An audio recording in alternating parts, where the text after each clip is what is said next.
Hello, good morning everyone. எல்லாருக்கும் இனிய காலை வணக்கம். ஹாப்பி பிப்ரவரி. எல்லாரும் எப்படி இருக்கீங்க? நல்லா இருக்கீங்களா? என்ன சொல்ல, நிறைய பேர் தான் ஆரம்பிச்ச மாதிரி இருந்தது இந்த வருஷம். அதுக்குள்ள 1 மந்த் ஓடி போச்சு. நம்ம நிறைய விஷயங்களை யோசிச்சு வச்சுருந்துருப்போம். சிலருக்கு வந்து சில நல்ல வாய்ப்புகள் அமைஞ்சிருக்கும், சிலருக்கு இன்னும் அமையாமல் இருக்கும். ஸோ ஒன்றுமே ஃபீல் பண்ணாதீங்க. இன்னும் 11 மந்த்ஸ் இருக்கு. பாசிட்டிவாக இருங்க. கண்டிப்பாக நடக்கும். சரிங்களா? நடக்காதுன்னு இந்த உலகத்தில் எதுவுமே கிடையாது. எல்லாமே நம்மக்கிட்ட தான் இருக்குது. நீங்கள் முயற்சி எடுத்துக்கிட்டே இருங்க. கீப் ஆன் உங்களுடைய இலக்கை நோக்கி ஓடிக்கிட்டே இருங்க. கண்டிப்பாக உங்களுக்கு லைஃப்பில் எல்லாமே சக்ஸஸ்ஃபுல்லாக நடக்கும். நம்ம நம்பிக்கை தான் நம்முடைய வாழ்க்கையோட முதல் ஸ்டெப்ஸ். வாழ்க்கையில் என்னால் முடியும், என்னால் முடியாதது எதுவுமே இல்லைன்ற நம்பிக்கையோடு இருங்க. உங்கள் லைஃப்பை நீங்கள் போகலாம். அதே மாதிரி ஒரு சில விஷயங்களில் நீங்கள் போய்ட்டு எல்லாருமே ரொம்ப இன்டெப்த்தாக, நேற்று கூட நைட் நான் படுக்கும்போது பார்க்குறேன், அவ்வளோ மெசேஜஸ், அவ்வளோ. நான் என்ன சொல்கிறேன்னா, எல்லா விஷயங்களுக்கும் 2 சைடு இருக்கும் இல்லையா? இந்த பக்கம் ப்ளஸ் ஆர் மைனஸ். ஓகேங்களா? இப்போ ஒரு லைஃப்பில் ஒரு ப்ராப்ளம் வருது, ஒரு விஷயம் வருதுன்னா கண்டிப்பாக அந்த லைஃப்பில் அந்த பிரச்சனைக்கு ஒரு சொல்யூஷன் இருக்கும். அப்போ அந்த சொல்யூஷன் எடுத்தோம்னா நமக்கு அந்த ப்ராப்ளத்துலேருந்து சார்ட் அவுட் ஆகிடலாம். ஆனால் நிறைய பேர் என்னன்னா, அந்த சொல்யூஷன் எடுக்காமல் அந்த ப்ராப்ளத்துக்குள்ளே அப்படியே இருக்காங்கன்னா மேபி அவங்களுக்கு அது பிடிச்சிருக்கலாம். சரியா? ஸோ நீங்கள் அதுக்கு போயிட்டு யாரும் போயிட்டு சஜஷன் பண்ணிக்கிட்டோ இல்லை வந்துட்டு இல்லை இதுக்கு நான் என்ன பண்ணுறது ஏது பண்ணுறதுன்னு சொல்லி யோசிக்காதீங்க. அவங்கவுங்க வாழ்க்கை அவங்கவுங்க வாழட்டும். யாருடைய வாழ்க்கையும் நல்லதோ கெட்டதோ நம்ம அதை நம்ம சரி பண்ண முடியாது இல்லையா? அவங்களுக்கு அதற்குரிய யார் யார் என்னென்ன பண்ணுறாங்களோ அதோடைய கான்சிக்வன்ஸஸ் கண்டிப்பாக ஃபேஸ் பண்ணுவாங்க. சரி, இன்னைக்கு நம்ம வீடியோக்குள்ளே போகலாமா? அதுக்கு முன்னாடி இங்கே பாருங்கள், எல்லாமே எப்படி இருக்குது பாருங்கள். ஃபுல்லாக நான் மாடியில் ரூமில் உட்காந்துட்டு போடுறேன். ஸ்க்ரீன் எல்லாம் நவுத்திட்டு இங்கே பாருங்கள். காலையிலே பார்த்தீங்களா, மணி இப்போ தான் இங்கே 9 மணி ஆகுது. எல்லாரும் வேலைக்கெல்லாம் போயிட்டாங்க. இதுக்கு முன்னாடியே எல்லாரும் வேலைக்கு போயிட்டாங்க. பாருங்கள், தெரியுதா? ஸோ எல்லாம் பார்த்தீங்களா எப்படி இருக்குன்னு.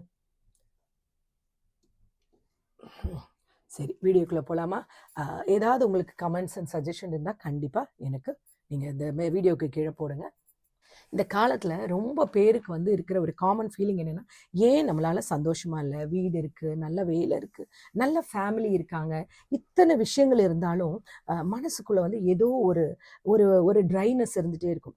காலையில் எழுந்தோடனே ப்ரெஷரு, ஃபோன் எடுத்து பார்த்தா நெகட்டிவ் தாட்ஸு, ஆஃபீஸ்லேயும் ப்ரெஷரு, வீட்டுக்கு வந்தாலும் ஸ்ட்ரெஸ்ஸு, வீட்டுக்கு வந்தாலும் எக்கச்சக்கமான கடமைகள் இருக்குது, நமக்குன்னு ஒரு பர்சனல் டைமை ஒதுக்க முடியல. இந்த மாதிரி கவலையில் தான் நிறைய பேர் என்னென்னா ஸ்ட்ரகிள் ஆகிட்டு இருக்காங்க. இவங்கள நம்மளும் கண்டிப்பாக ஒருத்தராக தான் இருப்போம். ஏன்னா நம்ம எவ்ரிடே இதை ஃபேஸ் பண்ணிட்டு தான் இருப்போம்.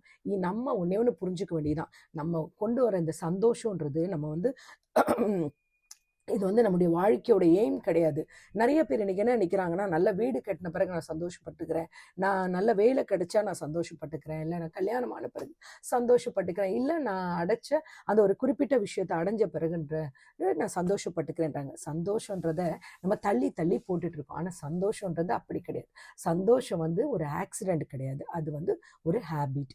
நம்மளுடைய எவ்ரிடே ஆக்டிவிட்டீஸில் நம்மளுடைய பர்சனல் ஹாப்பினஸ், அதாவது நம்மளுடைய தனிப்பட்ட சந்தோஷத்தை நம்ம பில்ட் பண்ணிக்கணும். நம்ம இதை பில்ட் பண்ணிக்கிட்டோம்னா நம்ம லைஃப் ஆட்டோமேட்டிக்காக சேஞ்ச் ஆகிடும். நம்ம இந்த ப்ரெஷர் எப்படின்னா, நம்ம பிரெயினுக்குள்ளே ஆட்டோமேட்டிக்காக நிறையா அன்வான்டான விஷயங்கள் நம்ம எப்போவுமே ஏற்றி வச்சுட்ருப்போம். அந்த ப்ரெஷர் தான் நமக்கு தூங்கும் பொழுதும் எப்போவுமே நம்ம மைண்டில் ஓடிட்டே இருக்கும். சரிங்களா? அந்த ப்ரெஷரை நம்ம நீக்கணும்னா எவ்ரிடே நம்ம பார்க்குற எல்லா விஷயங்களையும் ஒரு ஹாப்பினஸ் ஆகும்ல மட்டும் பாருங்கள். புரியுதுங்களா? தேவையில்லாத விஷயங்களால் மனசை போட்டு குழப்பிட்டு இருந்தீங்கன்னா உங்களுடைய சந்தோஷம் கண்டிப்பாக உங்கள்கிட்ட வரவே வராது. எவ்ரிடே இந்த ஹாப்பினஸை நீங்கள் கடைபிடிக்க ஆரம்பிச்சிட்டிங்கன்னா நம்மளுடைய மனசும் நம்மளுடைய எவ்ரிடே ஆக்டிவிட்டீஸும் ரொம்ப கிளியராக இருக்கும். நம்ம கிளியராக நம்முடைய வித்தியாசத்தை, நம்முடைய நடவடிக்கைகளை நம்ம பார்த்துக்க முடியும். எப்பெல்லாம் நம்ம ஒரு ஆக்டிவாக இல்லாமல் வெளியில் உள்ள விஷயங்களுக்கு நம்ம ரியாக்ட் பண்ணுறோமோ, இப்போ ஒரு எக்ஸாம்பிள் சொல்லணும்னா, யாராவது நம்ம பிடிக்காதவங்க ஏதாவது ஒரு விஷயம் செஞ்சிட்டாங்கன்னா எதை பற்றியும் யோசிக்காமல் உடனே நம்ம என்ன பண்ணிடுறோம், அதுக்கு ரியாக்ட் பண்ணிடுறோம் இல்லையா? ஒன்று அவங்க மேலே கோவப்படுறோம், இல்லை அவங்கள பற்றி வேறு யாருக்கிட்டே போயிட்டு அன்வான்டான காசிப் பேசுகிறோம் இல்லையா? இந்த மாதிரிலாம் செய்யும்பொழுது நமக்கு என்ன ஆகிடுது, நம்மளுடைய சந்தோஷம் அந்த இடத்துல தொலைஞ்சு போயிடுது. இது தவிர்க்கணும்னா நம்ம என்ன பண்ணணும்னா, நீங்கள் எப்போவுமே யோசிக்க வேண்டிய விஷயம்னா, இந்த மாதிரி விஷயங்கள், அதாவது எப்போல்லாம் நம்ம ஸ்ட்ரெஸ்ஸாக இரிட்டேட்டியாக ஃபீல் பண்ணுறோமோ அப்போல்லாம் உடனடியாக ரியாக்ட் பண்ணாமல் ஒரு 10 செகண்ட்ஸ் கொஞ்சம் வெயிட் பண்ணிவிட்டு இந்த ஒரு ஃபீலிங் நமக்கு எந்த அளவுக்கு நம்மளை பாதிக்க போகுதுன்றது நம்ம அனலைஸ் பண்ண ஆரம்பிச்சிட்டோம்னாலே நமக்கு நம்முடைய ஆக்டிவிட்டீஸ் வந்து சரியாயிடும். ஸோ அதுக்கு நம்ம என்ன பண்ணணும், நம்ம நல்லா ஒரு பெருமூச்சு மாதிரி ஒன்று இழுத்து விட்டு நம்ம ரிலாக்ஸாக இருந்தோம்னாலே நமக்கு மனசுக்குள்ளே இந்த விஷயத்துக்கு என்ன மாதிரி ஒரு ரியாக்ஷன் வருது, இது கோபமாக வருதா இல்லை இரிட்டேஷனாக வருதா, அந்த உணர்வு என்னன்றதை நம்ம கண்டுபிடிக்கணும். இந்த மாதிரி ஃபீலிங் வரும்பொழுது தான் அதை உடனே வெளியப்படுத்தலாமா, இல்லை இதை நம்ம எப்படி நிதானமாக யோசிக்கிறோமோ அப்போ தான் நம்மளுடைய ஹாப்பினஸ் நம்மளுடைய மைண்ட் வருது. அந்த ரியாக்ஷன் தான் நம்ம வந்து என்னதுன்னா என்ன சொல்றது, ஒரு ஒரு ஒரு நார்மல் இதுக்கு நம்ம வந்துடுவோம். சரிங்களா? அதனால தான் எப்போவுமே உடனடியாக ரியாக்ட் பண்ணுறத நீங்கள் அப்பவும் திரும்ப முடியும். இப்போ நம்ம வீட்டில் வந்துட்டு உண்மையில் நம்ம குழந்தை வந்து ஒரு பாலை கொட்டிடுச்சுன்னா உடனடியாக நம்ம என்ன பண்ணுறோம், கோவப்படுறோம். ஏன்னா இது நம்ம எவ்ரிடே நம்ம அஸ் அ மதராக நம்ம வீட்டில் நடக்கிறது. நம்ம உடனே என்ன ரியாக்ட் பண்ணுறோம், கோவம். அந்த கோபம் வந்து நமக்கு உடனடியாக எப்படி வருது, ஐயோ இது நம்ம துடைக்கணும், திருப்பி அவனுக்கு வேற ஒரு பால் கலக்கி கொடுக்கணுன்றதால நமக்கு எரிச்சல் வருது. அந்த மாதிரி சமயத்தில் நம்மளை அப்படி அந்த மைண்டை வந்து டிஃப்ரெண்ட்டாக மாற்றிட்டு நம்ம அந்த மாதிரி மாற்றி திங்க் பண்ணும்பொழுது அந்த கோபம் வந்து நமக்கு ஒரு காமனாக செட்டில் ஆகிடும். புரியுதுங்களா?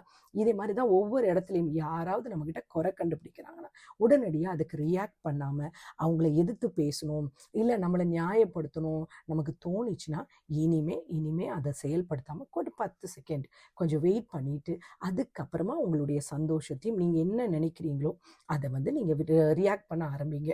புரியுதா? ரெண்டாவது, இந்த மாதிரி கீப்பாக நீங்கள் இந்த ஹேபிட் பண்ணிக்கிட்டே இருக்கும்போது என்ன ஆகுதுன்னா நம்மளை அறியாமலே நம்முடைய கோபம் வந்து அன்வான்டான நமக்கு ஏற்படுற தேவையில்லாமல் ரியாக்ட் பண்ணுறது, நம்ம நிலையை இழக்கிறோம் இல்லையா, அந்த இது மாறிட்டு நம்ம காமாக நம்மளுடைய சுச்சுவேஷன்லாம் கடந்து போயிடும். இந்த மாதிரி ஒரு பழக்கம் ஏன் ஒர்க் அவுட் ஆகுதுன்னு சொல்லணும்னா, இந்த மாதிரி பொதுவாக நம்ம ரியாக்ட் பண்ணுற சூழ்நிலையிலலாம் நம்மளுடைய மூளையில் இருக்கிற அமிடிலான்ற ஒரு பவர் வந்து என்ன பண்ணுது, தூண்டுது. இந்த இந்த சைட் பார்ட் என்னதுன்னா நம்மளை சுற்றி என்ன ஆபத்து இருக்குன்றது தான் இந்த மூளையோட ஒரு பகுதியோட வேலை. இது என்ன பண்ணுன்னா ஒவ்வொரு என்ன சொல்றது, நம்ம இந்த விஷயங்கள் வந்து நம்ம ஏன்னா சடனாக ரியாக்ட் பண்ணுறோன்னா நமக்கு வந்து நம்ம மைண்டில் திங்க் பண்ணுற அன்வான்டான விஷயங்கள் நம்ம ஒரு த்ரெட்டாக பார்க்குறோம், இல்லை நம்மளை ஹார்ம் பண்ணுமோ அப்படின்னு நம்ம சொல்கிறோம். அதனால தான் நம்ம ரியாக்ட் பண்ணுறோம். இனிமேல் நான் என்ன சொல்கிறேன்னா, இந்த மாதிரி மனசில் ஒரு ஹாப்பினஸ் இல்லாமல் நீங்கள் கோவப்படுறீங்கன்னா அமைதியான விஷயங்களை கையாளுங்க. ரொம்ப சிலரால் வந்து சில ஆக்டிவிட்டீஸை குறைக்கவே முடியாது. உடனுக்குடன் கோவம்லாம் வருதா, முதல்ல அமைதியான சந்தோஷமான மியூசிக் கேளுங்க, நல்ல விஷயங்களை கேளுங்க, யோகா போங்க. இன்னொருத்தவங்க நம்மளை தவறாக கமெண்ட் பண்ணும்போது கோவப்படாதீங்க. அவங்க சொல்கிற கமெண்டில் ஏதாவது உண்மை இருக்கா, இதை நம்ம சீரியஸாக எடுத்துக்கலாமான்றதை நீங்கள் யோசிங்க. அந்த லாஜிக்கல் திங்கிங்குள்ளே நம்ம வந்துட்டோம்னா போதும். இப்படி ஒவ்வொரு தடவையும் நம்ம எமோஷனை நம்ம கண்ட்ரோல் பண்ணும்போது நம்மளோட லாஜிக்கலாக மாறும்பொழுது என்ன ஆகுது, நம்மளுடைய லைஃபு நம்மளுடைய கண்ட்ரோலுக்குள்ளே நம்ம கொண்டு வரோம். நம்மளுடைய எமோஷனையும் நம்ம கண்ட்ரோலுக்கு கொண்டு வரோம். இது வந்து நம்மளோட லைஃப்பை வந்து ஒரு செக்யூர்டாக நம்ம எப்போ ஒருத்தவங்க வந்து நம்முடைய லைஃப்பை நமக்குள்ளே கண்ட்ரோலாக வச்சுக்கிறோன்னா அவன் வந்து எப்போவுமே ஹாப்பினஸாக இருப்பான். எப்போவுமே அதோட முக்கியமான விஷயம்னா எல்லாருக்கிட்டையும் ஒரு நன்றி உணர்வோடு இருக்கேன். ஏன்னா நான் எப்போவுமே சொல்லியிருக்கேன், எல்லாருக்கும் நன்றி உணர்வுன்றது ரொம்ப முக்கியமான விஷயம். நம்மளுடைய மூளையில் வந்துட்டு பயத்துலேயும் நன்றி உணர்ச்சியிலையும் வந்துட்டு ஒரே சமயத்தில் இருக்க முடியும். ஏன்னா நீங்கள் ஒவ்வொரு முறையும் பயப்படும் பொழுதும், ஒவ்வொரு முறையும் எதிர்காலத்தை நினச்சி வருத்தப்படும் பொழுதும், நம்முடைய சந்தோஷத்தை தொலைக்கும் போதும் என்ன சொல்கிறது, நம்மளுடைய மைண்டு வந்துட்டு நன்றி உணர்வை சைடாக நம்ம திருப்பணும். எப்போ நம்ம ஒரு விஷயத்துக்கு வந்து ரொம்ப தேங்க்ஃபுல்லாக ஃபீல் பண்ணுறோமோ அப்போவே நம்ம மைண்டில் இருக்கிற ஸ்ட்ரெஸ், பயம், தேவையில்லாத ஆங்ஷைட்டி எல்லாமே தானாகவே போயிடும். புரியுதுங்களா? எப்போவுமே பேடான சிச்சுவேஷன் வந்ததுக்கப்புறம் நீங்கள் தேங்க்ஃபுல்லாக இருக்கிறதுக்கு வந்து தேடாமல் பிஃபோர் த டே நீங்கள் எழுந்த உடனே, காலையில் எழுந்த உடனே நல்ல விஷயங்களுக்கு வந்து நீங்கள் நன்றி சொல்ல கற்றுக்கோங்க. இன்றைக்கி நம்ம காலையில் எழுந்துட்டோம், இன்றைக்கி நம்ம ஒரு வீடுக்காக நம்ம மேனிஃபெஸ்ட் பண்ணியிருக்கோம், இன்றைக்கி அந்த ஒரு வீடு கிடச்சிச்சு. இன்றைக்கி நாளைக்கு ஒரு வேலைக்காக நம்ம மேனிஃபெஸ்ட் பண்ணோம், அது கிடச்சிருச்சு. ஓகே, இன்றைக்கி நம்ம செய்ய போகிற வேலைகள்லாம் நடக்கும் அப்படின்னு சொல்லிட்டு ஒரு மேனிஃபெஸ்ட் பண்ணுறீங்களா? இது எல்லாம் நடக்குதா? எவ்ரிடே அதுக்கு தேங்க்ஃபுல் பண்ணுங்கள். நம்ம கூட இருக்கிற உறவுகளுக்கு நன்றி சொல்லுங்கள், கடவுளுக்கு நன்றி சொல்லுங்கள். இதை மாதிரி ஒவ்வொரு சின்ன சின்ன விஷயங்களுக்கும் நீங்கள் சொல்லிக்கிட்டே இருந்தீங்கன்னா உங்களுடைய மனசுடைய சந்தோஷம் உங்ககிட்ட தான் இருக்குது. உங்களுடைய சந்தோஷத்தை மற்றவங்க கொடுக்கணும் நீங்கள் எதிர்பார்க்காதீங்க. உங்கள் சந்தோஷம் உங்கள் கையில் தான் இருக்குது. அதை எப்படி கொண்டு போகிறீங்கன்றதை நீங்கள் தான் யோசிக்கணும். தேவையில்லாத சோஷியல் மீடியா ஆக்டிவிட்டீஸில் தேவையில்லாத இதெல்லாம் போயிட்டு உங்கள் மைண்டை அப்செட் ஆக்கிட்டு அன்வான்டான விஷயத்துக்குள்ளே போகாமல் காலையில் எழுந்ததும் மொபைல் ஃபோனை எடுத்து பார்க்காம எழுந்ததும் கடவுளுக்கு நன்றி சொல்லிட்டு தேங்க்ஸ் சொல்லி பழகிட்டிங்கன்னா எவ்ரிடே எவ்வளவு கெட்ட விஷயங்கள் உங்களுக்குள்ள வந்தாலும் அதில் இருக்கிற நல்ல விஷயங்களை வந்து எடுத்துக்கிட்டு நீங்கள் நன்றி உணர்வோடு இருக்க கற்றுக்கோங்க. புரியுதுங்களா? என்ன வேணால் யூடியூப்பில் நடக்கட்டுங்க, என்ன வேணால் இன்ஸ்டாவில் நடக்கட்டும், பக்கத்தில் உள்ளவங்க என்ன வேணாலும் சொல்லட்டும், யார் என்ன வேணாலும் சொல்லட்டும், நீங்கள் நீங்களாக இருங்க. இது உங்கள் லைஃப், கடவுள் உங்களுக்கு கொடுத்துருக்காரு. உங்கள் சந்தோஷத்தை பாருங்கள், உங்கள் குடும்பத்தை பாருங்கள். இந்த நாள் உங்களுக்கு இனிய நாளாக இருக்கணும் நான் கடவுளை வேண்டிக்கிறேன். எப்பவும் சந்தோஷத்தோடு இருங்க. எது நடந்தாலும் பார்த்துக்கலான்ற ஒரு தைரியத்தோடு இருங்க. ஆனால் ஒன்றே ஒன்று மட்டும் வாழ்க்கையில் மறந்துடாதீங்க, செல்ஃப் ரெஸ்பெக்ட், செல்ஃப் டிக்னிட்டியை யாருக்காகவும் எதுக்காகவும் விட்டு கொடுத்துறாதீங்க. உங்களுடைய வாழ்க்கை சுய ஒழுக்கத்தோட உடைய வாழ்க்கை, அதை சந்தோஷமாக வாழுங்க.